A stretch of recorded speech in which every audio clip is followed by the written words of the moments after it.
All right, guys, welcome to the It's More Than Just Money Movement channel. And this is the winner circle section of the channel. And like I always promise you guys, I'm going to have an amazing interview with another amazing individual like we usually do because we focused on that, creating content that empowers people, that moves people to the next level, and that basically creates an environment where people can be conscientized when it comes to their careers, their businesses, and every other area of their lives where they need elevation. Now, if you're watching on YouTube, please click on that subscribe button, click on the notifications bell, comment, let us know what your thoughts are, and let us know which part of this conversation resonates with you. We are obviously broadcasting from our It's More Than Just Money Movement pop-up store at Mall of Africa, Johannesburg, South Africa. So if you're watching from overseas, just Google where Mall of Africa is, and then you'll see exactly what we are doing here. And then today, we've also got people in the store. We've got a bit of an audience because usually we just shoot our content from the comfort of our office studio. But today we're basically in the store, and we've got people that are also going to get involved, ask questions, and engage with our guest. I'm also live on Facebook. So those of you on Facebook, I'll allow you to ask a bit of questions and also be able to have access to the interview. But it's not going to be long because you are supposed to be in here.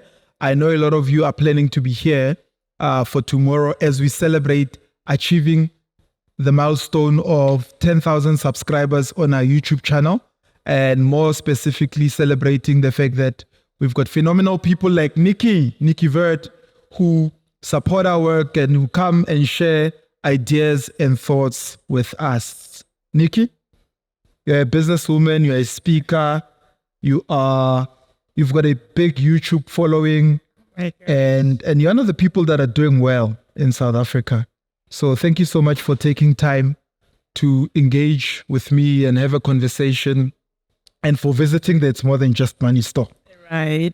Thank you for having me. Welcome to the channel. You know, I always say that behind the glory, there's a story. You know, when people are doing well, we get so focused on the results, and we forget that behind those results, there's a story, there's a mindset, there's a certain way in which the person does things. And I'm specifically interested in your mindset, where you come from, how you do things, and yeah, what's your story, guys? Why? What's your story? Interesting question. My story is one that I'm still getting used to it. Especially, I tell people that I'm an accidental woman in tech. An accidental woman in tech. Interesting. Go on. Right. Because the fact that what I do revolves around technology now, you know, is something that I'm still getting used to it. Because let me take you back to my story. Back in 2016, I was still in the corporate world. And I had plans to climb the corporate ladder to the top. And my boss used to tell me plans like 5 years ahead of time. And I had these plans to go back to school, educate myself, become, you know, the person that is worthy of that corporate ladder. But one day I went to work and my boss called me in for a meeting. I thought it was a meeting to bring him up to speed with what has been happening, because he used to travel a lot. So when I got in that morning, the look on his face, you know, when someone calls you and you know that something is wrong. So just walking in, I looked at him, I'm like, something is wrong, but I didn't know what was wrong. So I stood there hoping that he will tell me, and he just sat there quiet looking at me. And in that moment, I felt my heart pounding out of my chest, because I'm like, okay, this is serious. He's not even talking. The silence took probably 20 seconds, but it felt like eternity. So eventually he said I should sit down, and I sat down. He said, sorry, there's some restructuring going on, and we have been wondering how to tell you, but there's no better way to tell you than, sorry, Nicky, we have to let you go. And those words hit me like a truck on high speed, because I did not see retrenchment coming. Based on the plans my boss used to discuss with me, like 5 years ahead of time, we're going to do this, we're going to expand, we'll do this. And then that day he said, sorry, we are restructuring and we have to let you go. So that is how I became retrenched. That's how I became jobless. All of my plans to climb the corporate ladder were just crumbling right in front of me. And when he said, sorry, we have to let you go, apparently he continued talking to me, trying to make me feel better about it, I guess. But I didn't hear any word that came after that. I'm trying to rethink everything in my head, like, what just happened? I didn't see this coming. I had no plan B. That was just me. I was just planning, okay, I'm going to go back to school. And my boss was very in support of me going back to school. And then this happened. So what happened was that when I left work, or now that I'm jobless, I started asking these questions like, how do organizations continue to thrive when they let go so many people, Because for me, when it happened, I started hearing a lot of news about retrenchment. You know that experience when you buy a car for the first time, or you buy a particular mark of car, you start seeing that particular mark of car everywhere.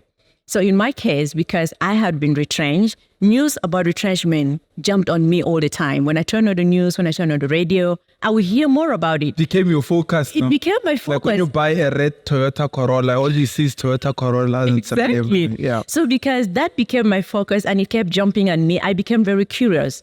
Even though I was in pain, to say that period was one of the most devastating moments of my life would be an understatement. I was broken with retrenchment, So even today, when I hear people who are retrenched and they're going through stuff, I'm like, I understand. I know how it feels. You're like in the dark place. So as time went on, my pain translated into curiosity. Now, where I started asking questions like, how do organizations continue to thrive when they let go so many people? Because I will hear so much news on TV about organizations letting go thousands and thousands of employees, within a very short space. So I'm thinking to myself, aren't people supposed to be the lifeblood of any organization? So if these number of people go, what happens to an organization? But what I'm seeing is that in most organizations, productivity increases, profit increases, efficiency increases. I'm like, what is happening? What is happening at the back end? I want to know. So I threw myself on the internet and I literally remember typing the question on Google, how do organizations continue to thrive when they let go so many people? And for the first time, 2016, 2017, the idea of the fourth industrial revolution was still like starting. It wasn't as popular as it is now. So for the first time, I came across concepts like artificial intelligence, automation, all of these new technologies that are replacing people at work. And it sounded to me like Chinese language, so to say, a language you don't understand, a language you can't speak. And I became even more fascinated by that. I'm like, oh, there's a whole new world out here that I wasn't paying attention to. I didn't know anything about tech. Besides sitting on my laptop and working, besides answering phone calls, there was nothing beyond that about technology that I knew. And now I'm sitting here on the internet and I'm seeing things about automation. I'm seeing people being replaced by software. I'm seeing people, things that used to be done by humans are now being done by machines. I was fascinated and I started writing about it on social media, just sharing my thoughts. Remember, I'm jobless. I have a lot of time in my hands. On your hands, yeah. So I started writing about it and people became intrigued by what I was writing. Like they would ask questions and I thought, oh, people are just as intrigued about this as me. And sometimes some people would ask questions as though I was now an expert in tech and I was just as clueless as everyone. So the people that I thought these people would understand how technology is changing the world, they were the same people that were coming to me with questions. And I felt like, oh. So tech people were coming to you and asking you questions. Like, I thought this is your field. You're asking me. I'm really literally digging myself into this rabbit hole and trying to uncover what is going on here. So because of those questions, I realized that people were interested in what I had to say.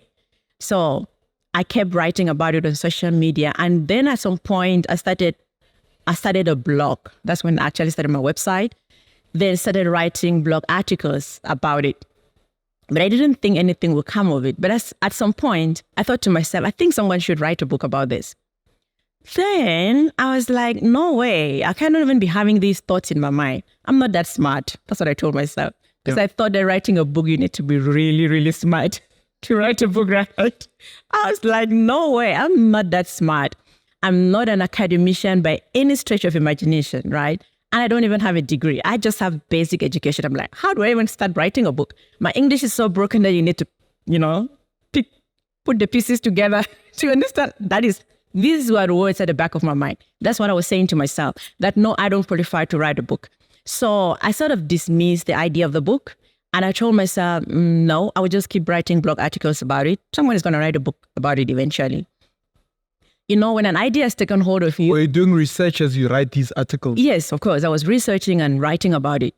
So when an idea has taken hold of you, it's like if you don't give in to that idea, it sort of makes you a little bit miserable. So the idea about writing a book wouldn't leave me. And I remember actually going to a friend and asking him, hey, do you think I can write a book? It's like, of course, Nicky, you're smart. You're going to write a book. So those words gave me a little bit of confidence to write the book. And I actually remember going now, no longer researching about technology, but more research around writing a book. How do you write a book? Where do you start? And all of that. And I remember listening to a particular workshop that Miles Monroe had. And he said, everyone has a book in them. You can decide to take your book to the grave, or you can decide to give it to the world. Yeah. That was the statement that made me realize, okay, Nicky, you have to do this. And I decided, okay, I'm going to do this. I'm going to write the book. And I thought to myself, what better title than Disrupt Yourself or Be Disrupted? Because here I was minding my business and my boss disrupted my life. So it evolved from those social media posts to blog articles and to the book. And I tell people when they ask Disrupt Yourself or Be Disrupted. Yes, that's the title of my book. Sure. Disrupt Yourself or Be Disrupted. Because I felt like we are now in an era where it is not even what you do. Mm-hmm. You are going to be disrupted either way, either by choice or by circumstances. That is the world in which we are living today. So I wanted people to start having these conversations. If what happened to Nicky were to happen to me, how do I evolve? Where do I go to? Am I ready for this? What plan B do I have? I wanted people to ask themselves questions like, can I be replaced by software? Can I be replaced by a robot? Am I relevant enough for the new world? Mm-hmm. For those that are students, I wanted them to be able to ask the question, what I'm currently studying in school, university, or whatever, by the time I graduate, will it still be relevant for the marketplace? So those were the conversations that I wanted to drive. And I'm happy that the conversations are actually happening, because of my book. When I published the book, I didn't think anything would become of it. Being a first-time author, I thought, no one is going to pay attention to this. Yeah. But did you self-publish, or you found a publisher to publish the book for you? That is a whole story on its own. I couldn't, Publishers would normally, you have to be like famous, in my opinion, for them to even look at your direction. So I self-published, and it took forever for that to happen, but eventually it happened. Yeah. Yeah, continue. So, as I was saying, so I wanted to drive these conversations where people are asking themselves the hard questions and disrupting themselves. Because I tell people the disruption I'm talking about is not about business disruption. Because for so long, when we hear about disruption, we attribute it to the business world. Oh, it's the new Uber disrupting the taxi industry. Or it is your Airbnb disrupting the hospitality industry. So people attribute disruption to businesses. It's almost like it's something that has nothing to do with them. But the question I want people to ask is, if these new business models are disrupting the marketplace, what about the people who are part of that marketplace? Because if you are not doing something in a marketplace that is constantly evolving and changing, if you remain the same, it therefore means that there's a mismatch. The market is going in one direction and you are going in one direction. And that is where a lot of people find themselves. They think that technology is for a specific industry, or that these top conversations around disruption is only for businesses. Yeah. But individuals, people as well, need to be able to disrupt themselves. So the disruption that my book is addressing is not entirely about business disruption, but personal disruption. Because if you realize your industry is not going to survive technology, it's time to jump ship. If you realize that the degree you're currently pursuing in school is not going to be relevant for the marketplace, it is time to abandon it, perhaps do a 6-month course, or go for something more relevant. So these are the questions that I wanted people to ask so that they can be able to disrupt themselves. Because like I said, if you don't disrupt yourself, you will be disrupted. There is no neutral ground. You cannot sit and bury your head, so to say, in sand and expect, I'll get to one day and the world is back to normal. Yeah. It's never going to happen. So this begs the question, right? As I'm listening to you, I'm actually trying to understand what exactly does it mean for me to disrupt myself? If I'm listening to you now and I'm thinking, there's actually something I need to do to disrupt myself before I get disrupted. Right. You know, what are the steps that one needs to take?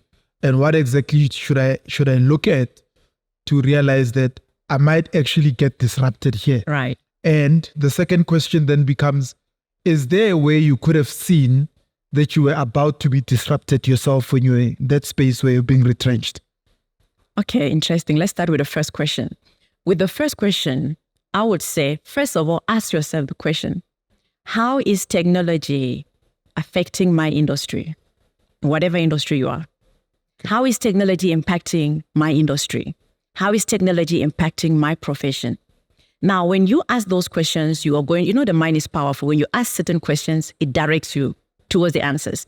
So when you ask those questions, you are going to see different ways in which technology is impacting your industry. And then the next question you need to ask yourself is, am I relevant for this change happening within my industry? It could be in agriculture, it could be in healthcare, it could be in finance. Ask yourself, are you relevant? Do I have the skills that will help me be able to sort of navigate this change that is happening within that industry? And if you don't, if you realize you are not relevant, you don't have the skills, then that's time to do something about it. And whatever you do after that, that's essentially you disrupting yourself. Okay. Second question. What was it again? If I could have anticipated being disrupted. Maybe if I had the tools I have now, if I had the mindset I have now, I would have lived understanding that change is something that consistently happens.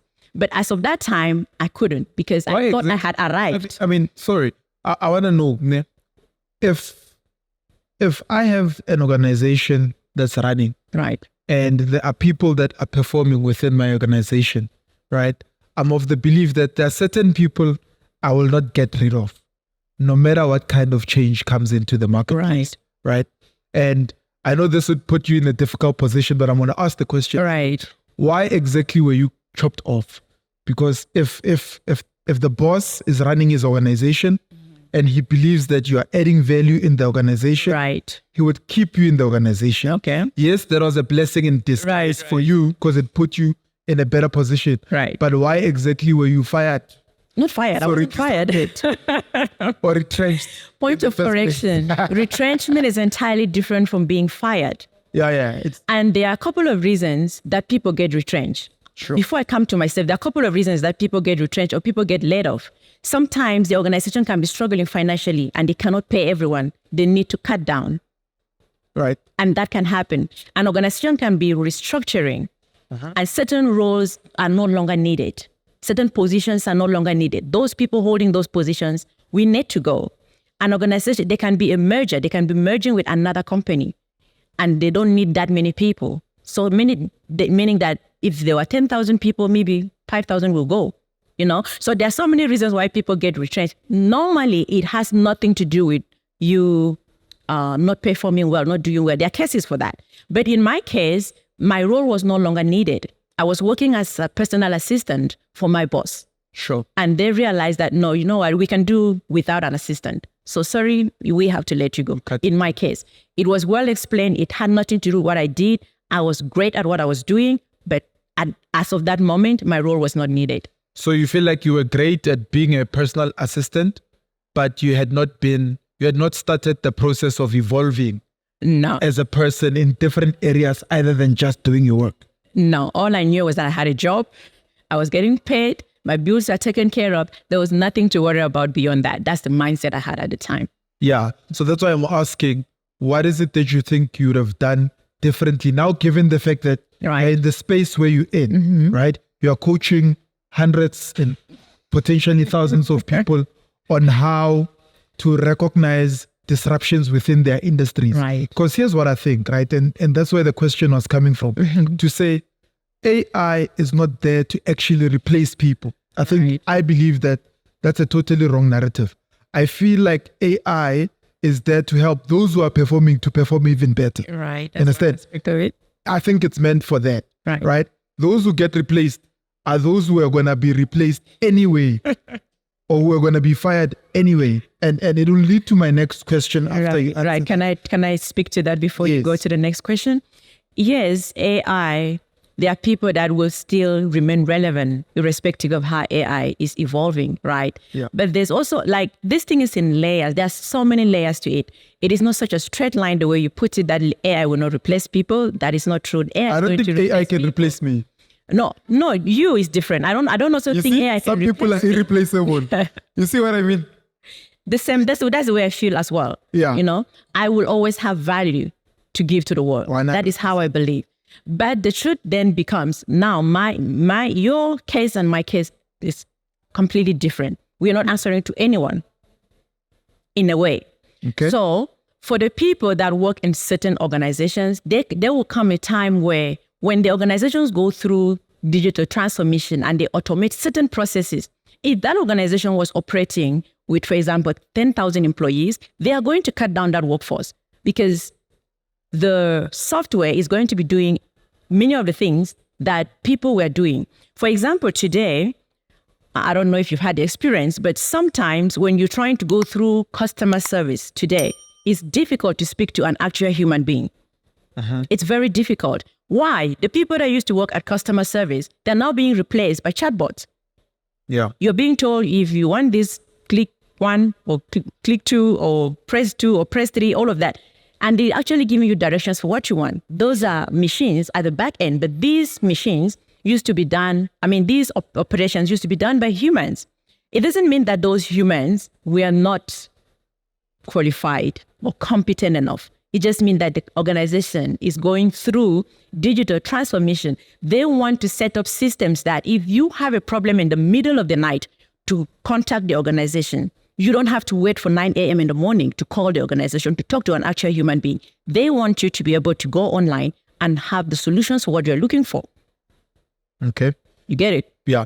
So the reason why I was asking that question, I was deliberate in the manner in which I asked it, is because when you look at organizations and organizational change, right, there are indeed, apart from you and I, there are indeed certain individuals within certain companies that cannot be replaced, either not really because of technicality or their skills, but more to do with their leadership skills more than their technical skills, right? The fact that this person plays a certain role that not only just does the talking on the phone, the calling and whatever, but there's a certain group of people that will do work in a certain way because of the influence of that individual.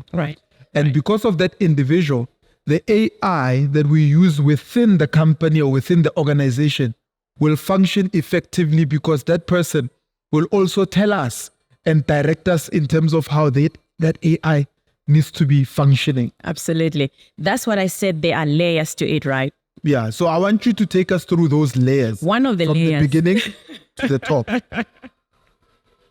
One of the layers is that AI is definitely going to replace a lot of people, right? Maybe perhaps take us through what AI is and then take us through the layers. Okay. What is AI? How does it work? How does it replace people? And name 1 or 2 industries where people's jobs are really at risk of being replaced by this artificial intelligence. Right. Artificial intelligence is essentially a tool that mimics human action, meaning that when you are interacting with AI, it feels like you are interacting with a human, but it's actually a machine. It's actually software. So it is a tool or a technology that mimics human interactions. For example, for those who have interacted with ChatGPT, it feels like you're talking to a person. It feels like there's actually someone at the back end, giving you the responses to the questions you're asking. So that is essentially AI. For example, for those who are on social media, AI in its simplest form, when you post a picture like a group photo, and then a group photo, for example, you post a group photo, right? And then there's AI picks these particular faces and suggest for you, do you want to tag them? Of the people. Yes, you want to tag them. Exactly. That is essentially AI. That's artificial intelligence, right? And it's been there. It's just that now it's more common than it was before. 2023, which was last year, became the year that I say AI became the Oprah moment where it was like, you got AI, you got AI, everybody got AI, right? But before, it was more something reserved for the elite class. But now it has been decentralized where everyone has access to AI and everyone can interact with it. But like back in the day, not back in the day, for those who use Drive with Google Maps, not Google Maps, what's it called? This thing that directs people on the road? A GPS. GPS, Yes. That's AI, right? Yeah. That's AI talking and giving you direction. So those are simplest forms of AI. So when we talk about AI, people think like it is some sort of a distant thing or something that you don't have access to. No, we are interacting with AI on a daily basis. When you go on YouTube, the recommendation you see based on what your watch history, that is AI simply telling you, oh, I know you love this. I know you love this. They are You're talking about algorithms. algorithms. Exactly. Tell us more about that. Yeah. That's artificial intelligence, recommending based on what you have been watching or on what you like. That's artificial intelligence. And so for the people who might be wondering, we're interacting with it daily, but for some people, they don't realize they're interacting with artificial intelligence. Again, they think that it is something so big and so unreachable for the ordinary people, but it's something we're interacting with every day, right? So the next question was about the layers. The layers. Yes. The bottom to the top. Yeah. The layers to that is, okay, on one layer, people are definitely going to lose their jobs. And there is nothing. I feel like when we say people, it becomes broad. Yes, it is broad. It's broad. Yes. In that sense. Okay. Yes, it is broad. People are going to lose their jobs, and there is nothing that even the government can really do about it. Because number one, organizations, even an organization that doesn't want to transition will be forced to transition. Because, for example, I was in Durban where I was speaking at the GovTech conference, and someone was explaining his situation to me and saying, you know what, our goal, our motto for this organization had been to increase the rate of employment. But now, because of digital transformation, there are certain technologies that if we adopt, we will be forced to let some people go. And so he was asking, what were my opinion about that? And this is the response I gave him. I said, okay, yes, I understand the goal of the organization was to employ more people. And now if you were to adopt this particular technology, you will be forced to let go some of the people. But here's the thing, if you don't adopt this technology to save these particular jobs, it could be 20 jobs, it could be 50 jobs. If you don't adopt this particular technology to save those jobs, your competitor is going to adopt that technology and they're going to kick you out of the market, because there is no way a competitor can adopt that technology and you operate on the same level with them. It's impossible. Even if you have 10,000 people, no. and they only have 500 people, they can beat you because they're using the technology. They're using the technology. So the technology is leverage. Exactly. So it's leverage. Absolutely. I love that word. It's about leveraging technology, right? So I said, it's either you adopt the technology, maybe let go of the number of people that you don't want to let go of and save the business, or you continue operating only on manpower, and let your competitors run with this. But in the next few years, you're going to be out of the game. That is how it works, right? So that's what I'm saying, that the idea to completely avoid people losing their jobs is impossible. Anyone embarking on that idea is sort of running a losing race. So are you saying the idea of jobs is old school? No, not entirely. Yes and no. Yes and no, okay? Yes and no, because jobs are evolving. The idea of jobs as in traditional jobs that we know is changing.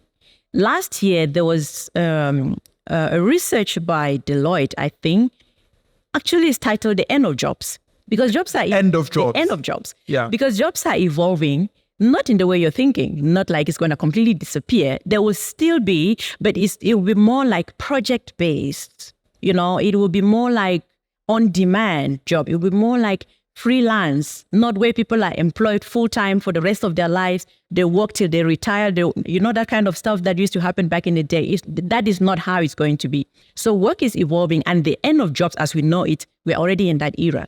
So that's what I said. The answer is yes and no. People are still going to work, but it's not going to be jobs as we know it.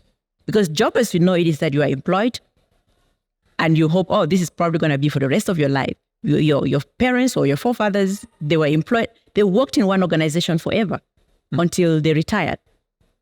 But it's not going to happen like that in this era. Now people are going to work maybe in teams, team up and do a project. maybe one company and then go work with another company and go work with another company. So that's how work is evolving. I don't have all the answers because we are still finding out exactly how is this market evolving. Everyone is still trying to make sense of it. Everyone is still trying to navigate this world of disruption. No one has all the answers yet. If anyone tells you I have all the answers of what the future work exactly is going to look like, no, we have bits and pieces of it here and there, but we don't have the full picture. We don't have all the answers. Going back to education, is it getting people ready for the new world? And the answer is no. So education is not getting people ready for the new world. No, not so at all. But we're going to get there because I was still on layers, right? Okay. Yes. So the next layer to this, so the first layer is that people are going to be replaced by technology or lose their jobs. Then the second layer to it is that not everyone will be replaced by tech or by software or by AI. There are some people who are going to be replaced by people who are using AI. Right. Okay.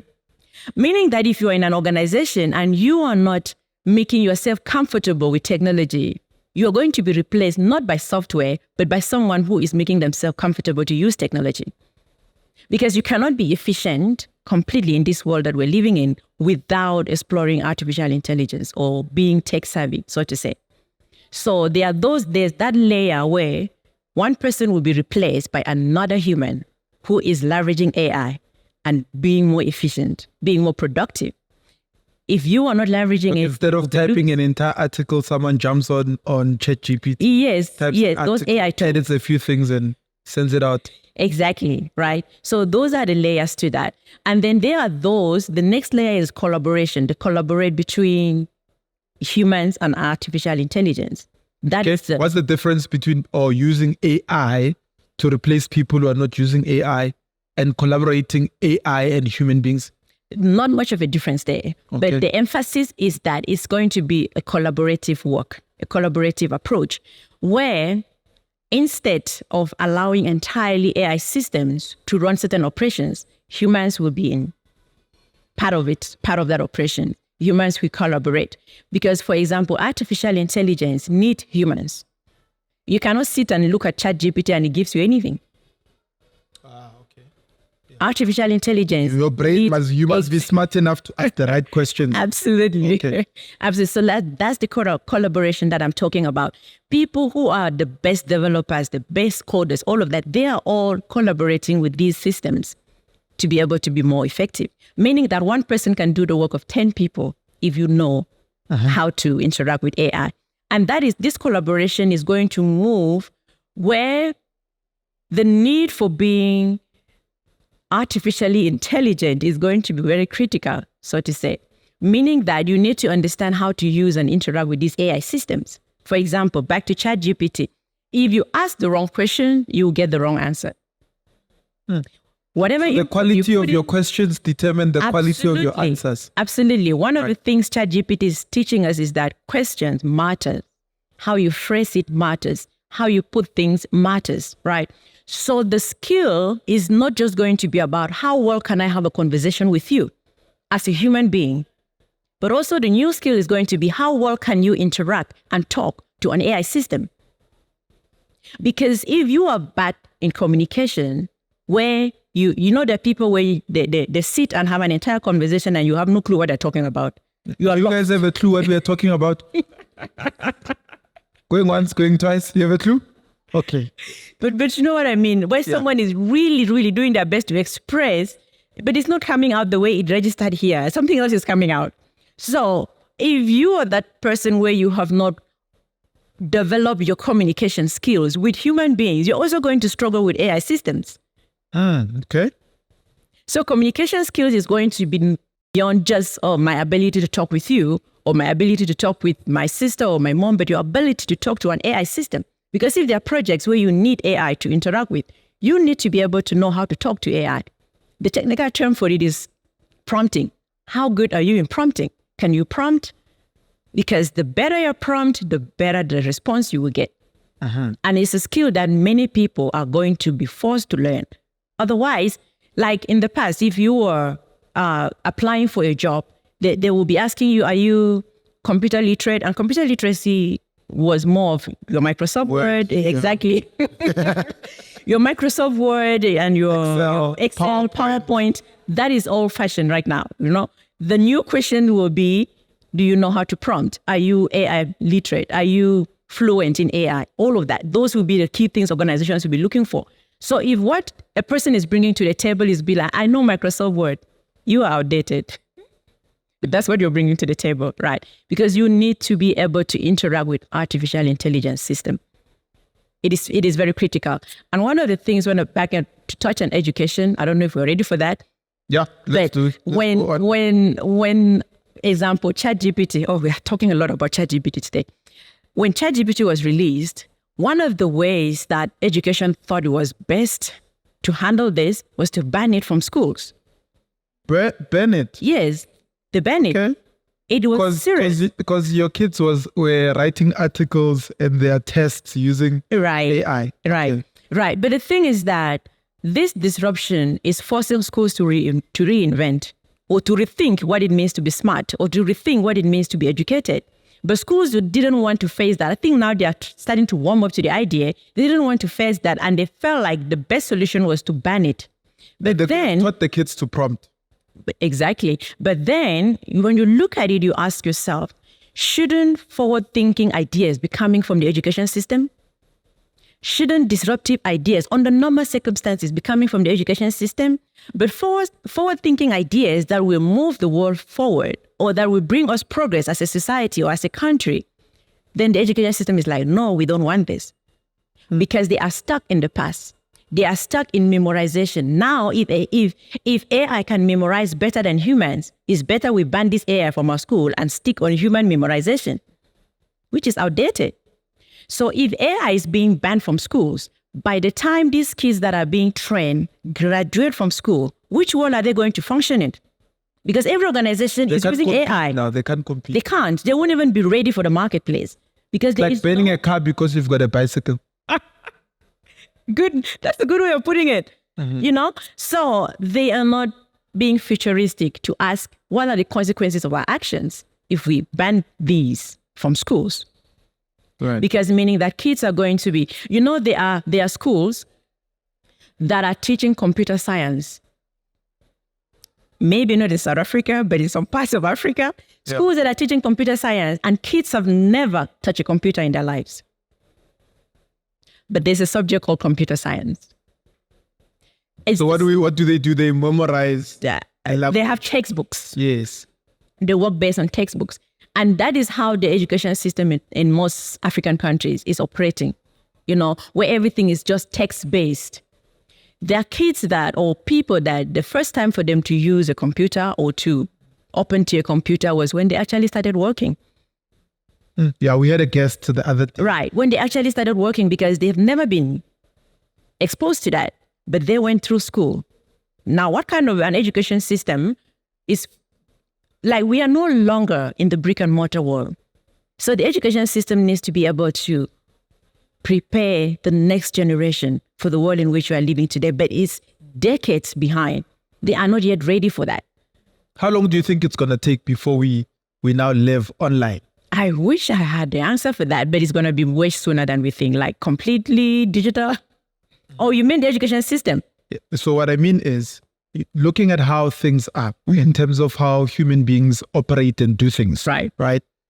You talked about it now being, we're no longer living in the brick and mortar system, right? And I'm saying as a society, how long is it going to be until everybody now lives online and understands how to use technology and how to leverage it to move their lives to the next level? Because now, I can tell you now, probably less than 10% of South Africans know exactly what we are talking about right now. And that's the problem. And that is what I'm talking about. But I was on radio a few days ago. This is one of the things I said. I said, people are waiting for the government to solve this problem for them. And the truth is that technology is exponential. It's fast. The government moves one step, they're slow, right? So if you are waiting for the government, you are playing a losing game. So one of the things I say is that this transition is going to be more individual based than collectively as a government, as a country. And this is what I mean. There are so many people, even in the rural areas, that have access to YouTube, have access to Instagram, have access to TikTok, have access to all of these things. They know the latest fashion. When fashion trends are coming up from the West or from Europe or wherever, they are aware of these fashion trends, right? It is not the government that feeds them that information.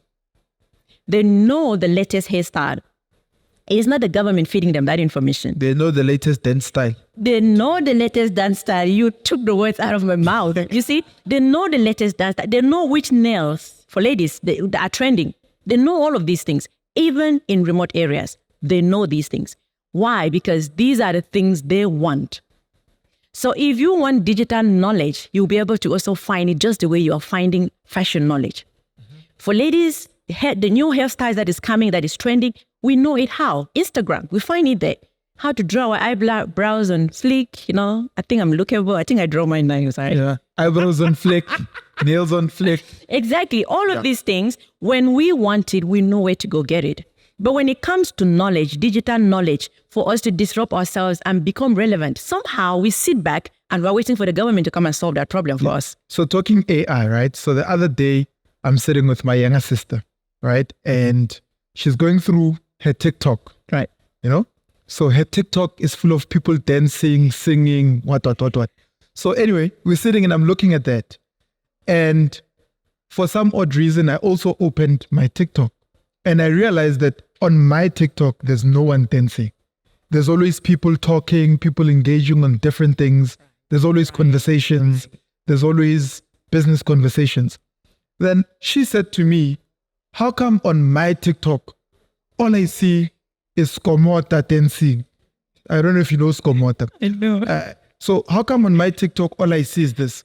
And I said to her that it has to do with an algorithm. Right. Because you watch a lot of these videos where people are dancing and you like and you comment, right, the algorithm then keeps on suggesting that same thing to you, right?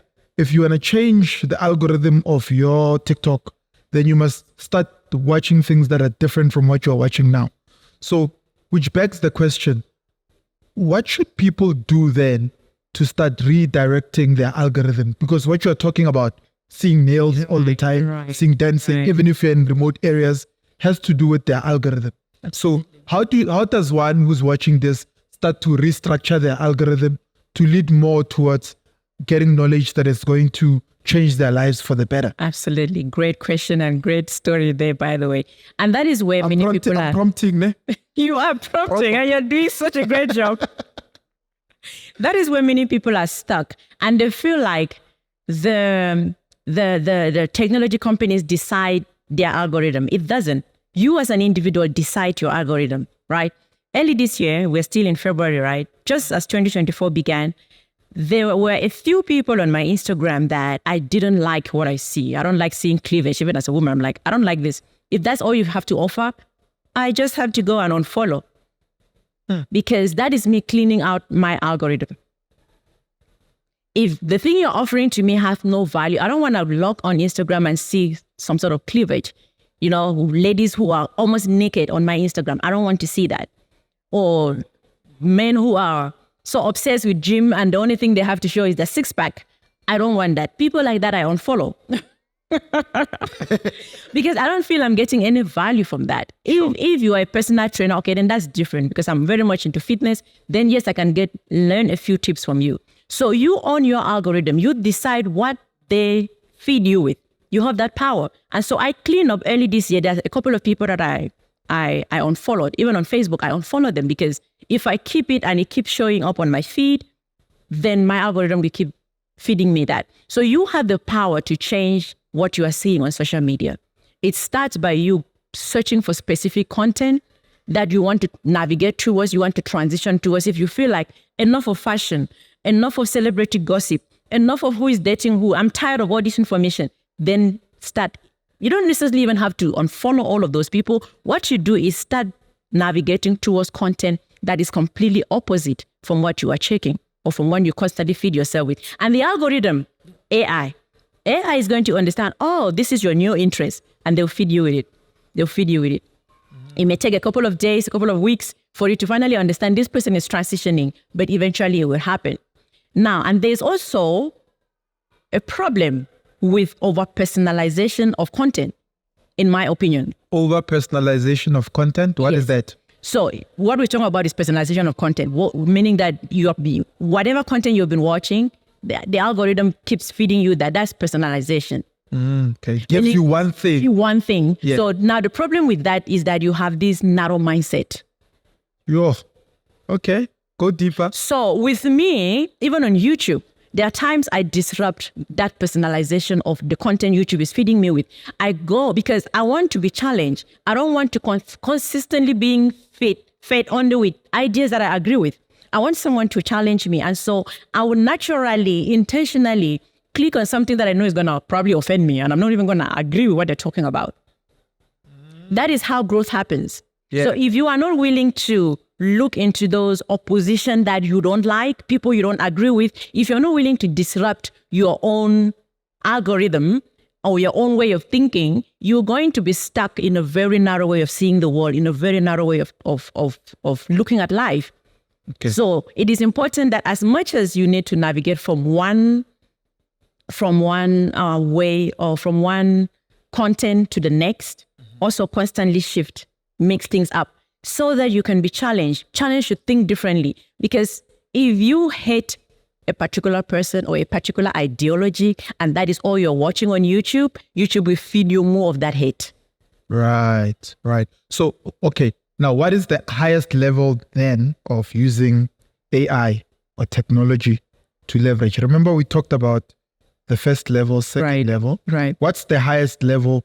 We talked about communication. Right. Being able to prompt. Is there a level higher than that? I guess there's collaboration. Right. You using AI. There's communication. Mm-hmm. What's the highest level as an individual where you can place yourself and you're using AI to better yourself and to position yourself as a leader in the marketplace? Okay, that's an interesting question. And first I would say, I don't think there's a highest level to put it that way. I think that what you need to do is to have the mindset of constantly asking yourself, am I relevant? Am I relevant? And constantly evolving. Because to be honest with you, as much as this thing is disruptive, as much as AI is disruptive, it is still at its infancy. So I'm not an expert in this because we are still all learning. What is this? How do we navigate around this, right? Sure. So there is no highest level yet because the world is still getting introduced to artificial intelligence. So we are still at the genesis of it. You can't say, okay, I'm now at the highest level. What level? This thing is still being introduced to us.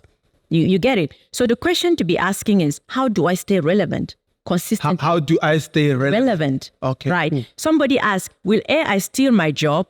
I was like, wrong question. Why is that the wrong question? The question should be, how will I evolve in the wake of AI? Okay. That is the question, because when you ask that question, you focus on skills, not a job title, not a particular industry. Because no industry is safe from AI. No job title is safe from AI. None. But when you focus on skills, you stay relevant irrespective of industry or job title you hold. I don't know if you get what I mean. So, yeah, I understand you. So what is the role of then emotional intelligence in the world of AI? I love that question. It is critical. Yeah, proper prompting, ne? It is critical because we are interacting with machines so much that when you actually sit down and have an interaction with a human being, you should feel like, oh, wow, this is great. This is different. That is emotional intelligence. Yes. Right? So it is so critical that the World Economic Forum actually listed it as one of the top 10 skills of the future.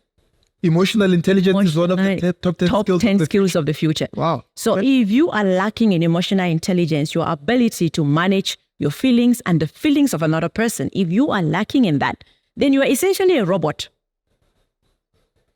And we don't want any more robots, do we? We already have enough of them. We already have enough machines. So we cannot also afford to have more human beings who are operating like machines. You need to be able to read your environment. That is now becoming a critical skill. which is emotional intelligence. Read people around you. Sometimes I joke about this and say, there are people who hate Monday, not because they hate their jobs, but because there's a particular colleague who makes their life so miserable, or their boss makes their life so miserable, and they just can't handle it. Those are people who lack emotional intelligence. If people around you are miserable, it means you lack emotional intelligence, and it's something to work on. Because if the company is going to, now this is the difference between robotic humans and robots themselves. Robots are robotic humans and robots themselves. Yes. Robots are programmed to deliver a specific task. They are not going to deviate from that. But the robotic humans become difficult because it is no one programs it. And unpredictable. People don't want to be around that. But you can sit here and play with the robot because at least for now, it's not going to act out of the code. Out of character. Exactly. The code is the character. Exactly. Yeah. Right? So, but with robotic humans, they become so unpredictable. They become so difficult to work with. You cannot program them. You cannot code them. You can't do anything. They are just these people. And that is why some organizations have this key or this principle: hire character, train for skills. You hire for character, you train for skills. Absolutely. Does character correlate with emotional intelligence? Absolutely. In what way? In so many ways. It is how you behave. It is how you interact with the world around you. It is how you interact with your team. It is how you manage work under stress, how you manage your own emotions, and how you manage the emotions of the person next to you. Okay. That's character. Right. I want to open up to the floor to see if we can get some comments or questions. And I don't know how much time we've got left. Yeah, so let's open it up to the floor. Amazing responses, by the way. I don't know, you came here with AI somewhere in your pocket, whispering the answer. So she's in tech, by the way. I can. Okay, guys, any questions, any comments? Questions, comments?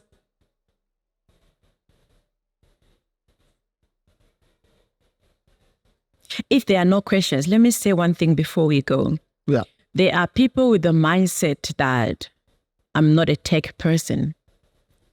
And that mindset is stopping them. You go. The screen is off. Oh, it's back. So it's off again. Sorry, I'm getting disrupted because the screens are switching. Let's check what's going on now. Okay, continue. There are people with a mindset. Yes. That, as I was saying, I'm not a tech person. Yes, there are people with that mindset. I'm not a tech person. Technology is for those in IT. Technology is for those who are in the tech industry. But the world in which we are living today has removed those barriers. If I tell people, if you have a smartphone, you are a tech person. So it is not something you sit and say, no, this is for people in IT. So the mindset that I'm not a tech person is going to keep so many people from exploring what we're talking about here. So the earlier you remove that mindset, we are now in a world where technology is for everyone. Artificial intelligence is for everyone. Like I said earlier, you got AI, everybody got AI. So with that way in which AI has become so accessible to everyone, you can't sit back and say, oh no, I'm not a tech person. And another thing I tell people, I use myself as an example. When I started, I was sharing my story and I explained how I knew nothing about technology except to work on my laptop and answer phone calls. But I was forced to learn how this world of technology works and how it's evolving and how it is impacting businesses and how it's impacting our lives. So if I could do this, I tell people everyone can do this. I'm not the smartest person in the room. So if I can be able to do this, anybody can do this. Even back to writing a book about tech, there are some of my friends that went to school that would go like, oh, Nicky, I can't believe you read the book. I'm like, listen, I'm more surprised than you that I wrote a book. That is how much I didn't think I could do this, right? So I tell people also in one way, in one dimension, I'm like the bridge between the tech experts that are up there and the people on the ground who are like, no, this is not for me. I'm simply beckoning you like, hey, please step up. You won't survive down there.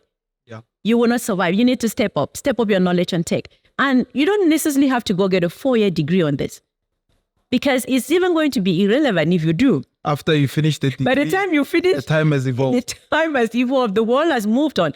What you need to simply do, go to Google University go to YouTube University. There is so much content out there that for anyone to be irrelevant is simply a choice.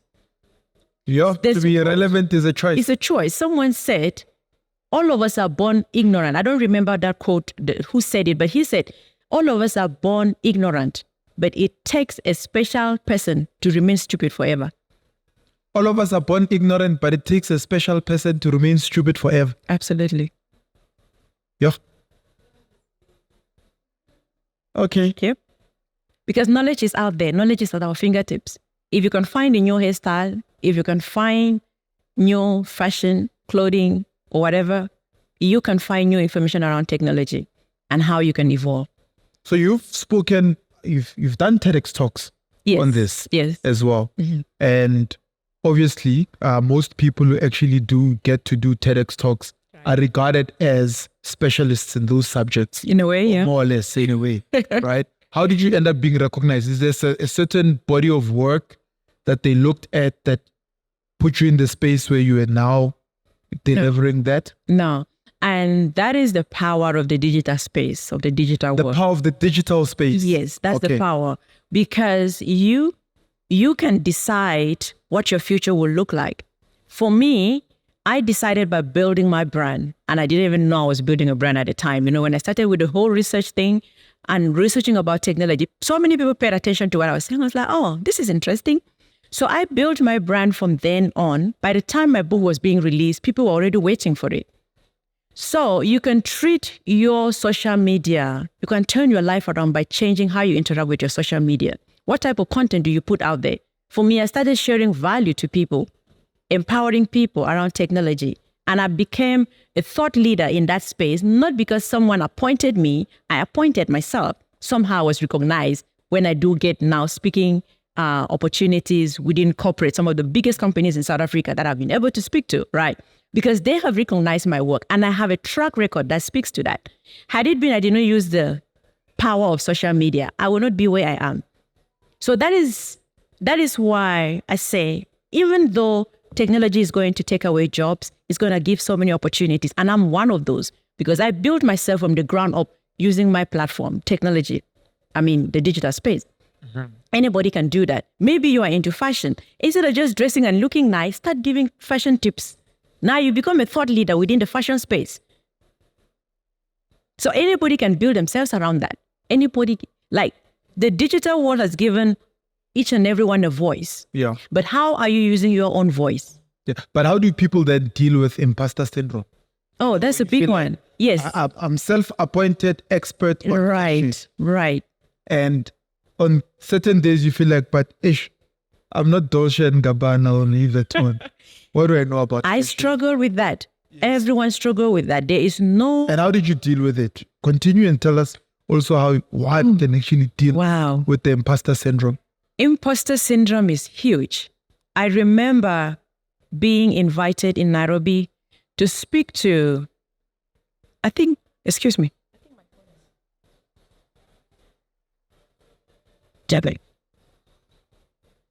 Yeah, it was distracting me, sorry. So yeah, on the topic of imposter syndrome, I remember I was invited into Nairobi to speak on this, the fourth industrial revolution. And before I even got there, the people who invited me, we had a briefing meeting and they told me the type of audience that I would be speaking to, and I just wanted to run away. Professors across Africa, we are having this conference in Nairobi, and they thought I was the right person to speak to them about the fourth industrial revolution. And so when they gave me the briefing, I was like, no way I can pull this off. One, I don't have a degree. Number two, I'm still very new in tech. I don't even yet understand the industry fully. So that imposter syndrome immediately told me that I was a fraud and I shouldn't even show up. Fraud. That's what imposter syndrome is. Yes. That's what, I mean, to simplify it, you feel like a fraud. You feel like you don't belong here. You feel like this is not for you. This is for someone else. That's what imposter syndrome is. Yeah. So I had those feelings like, oh my God. Pretending to be someone you are not. You are not. Nikki, you don't have any background in technology. What are you going to be speaking to professors about? Right? And I remember they gave me a briefing. They gave me exactly what they wanted me to talk about. They gave me so many links and so many websites to get information from in terms of research. I tried all of that and it felt so foreign to me. I was like, this is not even me. I'm just going to show up at this conference and be me and be Nicky. I remember traveling from South Africa with a suitcase full of my books. Nairobi was the only place I sold out because when I finished my talk, even though I didn't think anyone would pay attention to what I had to say, everyone was like, where is your book? Wow. Right. Speaking to a room full of professors from different universities across Africa, me as a person without a degree. And I told the audience, when I stood, that's how my opening statement, I was like, I don't feel like I was very open how I was feeling. I don't feel like I belong to this room. I don't know why they brought me here. Yeah. But apparently they think I have a story to tell you. And for the professors in the house who are uncomfortable listening to anyone who doesn't have a degree, it's time for you to exit the room. That was literally my opening statement. I said it in a fun way though, but everyone just laughed over it.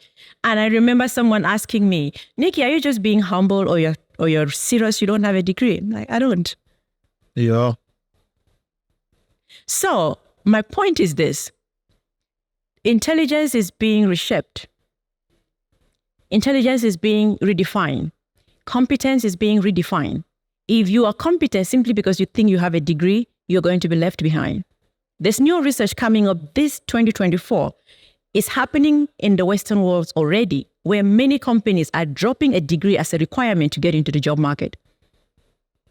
And so for those that have only a degree to present or to bring to the table, what else are they going to bring to the table if degrees are going to be dropped as a requirement for entering the job market? So the what else becomes an important skills. Yeah. Your skills. Skills are more relevant, more powerful than just you bringing a degree. There are people that are simply went through education, but they are not educated. They have a degree, but they are not educated. Schooling and a degree are two different things. Chapter 9 of my book talks about that. Schooling is not education, but there are so many people simply because they went through school, they think they are educated, but they are not. With PhDs that are not educated. Absolutely. Absolutely. Education is entirely different. This conversation we're having here, education can happen in a setting like this. You don't need a classroom. Yeah. So for those who Is that why someone can have a master's degree in business administration, but stand at a robot and say, please employ me? Could be one of that. I would look at it differently. Yeah, because you studied business administration and entrepreneurship. Oh, yes. I see what you mean. Yes. It is the specific profession, right? Yes. That's silly. It's very silly. Yeah, that's yeah. I am here. I've got a degree in management. Manage your own life. Ooh. Be able to manage your own life. Be able to start a business. I say, if you cannot solve your own problem and you went to school, then education did not happen. We're not even talking about solving the problems of your community or of your country. We're talking about your own personal problem, where you are still unable to solve the basics of your own personal problem, and yet you have a degree. Education did not happen because education is about solving problems. It's about understanding how the world works and what solutions you are bringing to the table. If you're not a problem solver and you are the ones looking for someone to solve your problems, then how is education happening there?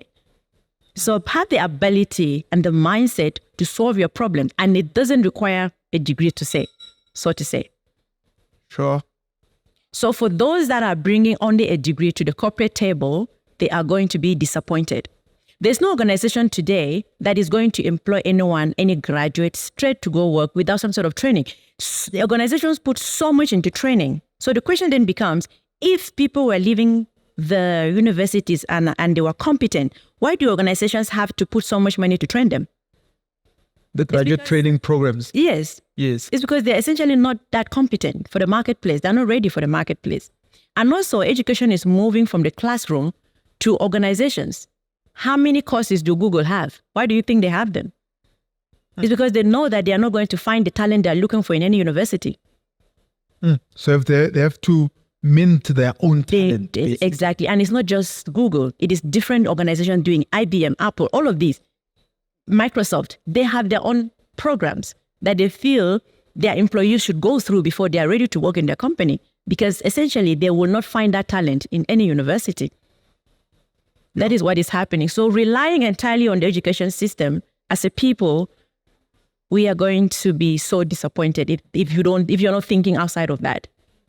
And again, I tell people, and I use myself as an example, I don't have a degree, but I am able to provide value. It didn't come from a classroom. It came from me having my ears on the ground and having my antennas up and paying attention to what is happening around me and asking myself, how do I leverage this? Was being retrenched a blessing? I think it was, yes. It helped me find myself. Things that I didn't even know were inside of me came out during that transition and painful moment. And again, I tell people, don't waste your pain. Don't ever waste pain. Don't waste your pain. There's always something embedded into that.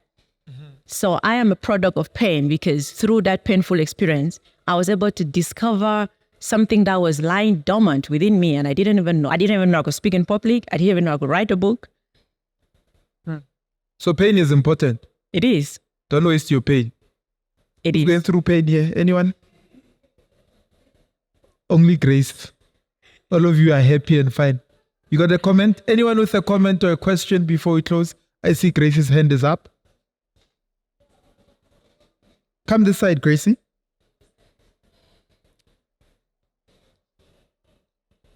And where the camera can see you. Good evening, everyone. Where do I stand? In front of you? Where's the camera? Which one? There's a lot of cameras here. That one. Here. Is this fine? Yes. Hi, Nicky. Hi. I wasn't going to say anything, but I think I would be doing myself an injustice if I don't thank you for such an engaging podcast. Thank you. When I thought of the questions to ask you, you just magically answered them. And you spoke to the little girl who doesn't know if she could qualify to call herself an IT specialist in a male-dominated space, because I was going to ask you to speak to that person. You also spoke to the woman who's saying, things didn't look so great for me. What's the next move? Right. You know, how do I take a hold of my life?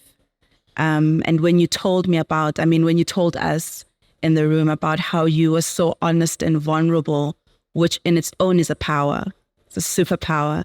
And for it to come out of you organically is something that you're also going to have to teach us in your next podcast. I don't think there was enough time for that one. But a part 2. We need a part 2 and a part 3. But also just to add to say that you were in a room filled with people that would have made any of us shake, literally shake. I mean, professors, people with doctorates. I mean, you don't even want to shake their hands, let alone address them on something that you say that you don't have a degree on. So I think everyone in the room, including myself, are so grateful that you took time out to be here. And thank you so much, Witness, for bringing her on. I'm so happy this was recorded. I'm going to watch it over and over again and spread it out. It was so captivating. Extremely, extremely captivating. And maybe just my final question, even though, like I said, you've literally covered everything. But for someone who will be watching at home saying, it's not IT that I'm, interested in getting into, but it's a field that I feel that, right in the core part of who I am, I want to explore, but I just don't have the confidence to go into it, let alone applying to study towards it or acquiring any academic, certification for it, but just to actually get up and saying, I want to pursue this. What would your words be to that person? Right. Thank you. Right. That's a great question. And I want to start by saying that there is there's still specific fields that are referred to as IT or tech, right? But if we're being honest, IT is everywhere. So there's just going to be no way you can avoid it to say, oh, I'm not going into IT. It's everywhere. There's digital transformation happening in hospitals. There's digital transformation happening in agriculture. There's digital transformation happening in finance, fintech. It's everywhere. So the first thing is to have that open mindset that technology is unavoidable. You're not going to be able to avoid it. Whatever career you chose, whatever industry you chose, whatever business you chose, you're not going to be able to avoid it. So once you come face to face with that reality, that technology is unavoidable, then it becomes easier to navigate take any direction and go whichever direction you want to go, because you understand whatever direction I get into, essentially I'm going to be in contact with technology. So it makes it easier for you to navigate it. I say something, the mind is where the revolution begins. That's where it begins. How you see the world and how you interpret it, it's here. So once you start removing some of the barriers you've put in your own mind about technology, about digital transformation, about artificial intelligence, when you remove many of those barriers, you will find that the road ahead of you is clearer. Any other questions or comments? No questions or comment? All right. Sorry? All right, guys. Thank you for availing yourself. Oh, More to you. thank you for having There's me. a question I didn't ask you. Okay. Your favorite quote? Do you have a favorite quote?